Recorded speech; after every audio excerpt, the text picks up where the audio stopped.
Officiellement ce mercredi 24 novembre 2021, les travaux pour la réhabilitation de la route Goma-Masisi-Walikale, longue de plus ou moins 227 km avec le financement propre de la province, et à Kachebere, limite entre le territoire de Masisi et celui de Walikale, que le chef de l'exécutif provincial a donné le coup d'envoi des travaux de désenclavement en présence de plusieurs personnalités qui ont rehaussé de leur présence à cette cérémonie. Dans son allocution, le gouverneur militaire a rappelé son souhait de concrétiser la circulation fluide dans cette partie qui va conduire à un véritable développement en reliant l'est du pays à l'ouest.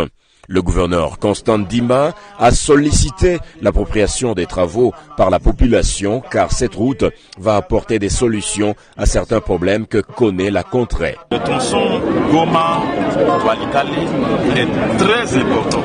C'est le cordon qui relie d'ailleurs l'est à l'ouest.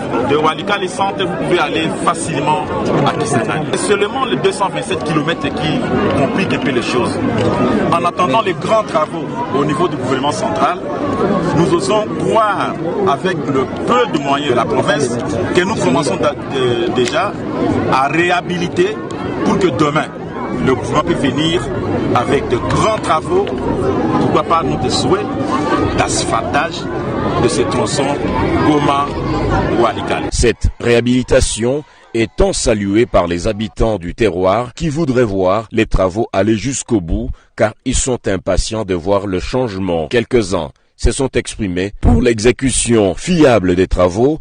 3 attributeurs ont été sélectionnés. C'est notamment la société Prémidis qui va réhabiliter au moins 88 km, soit de Saké en passant par Masisi Centre jusqu'à Kachebere dans le Walikale.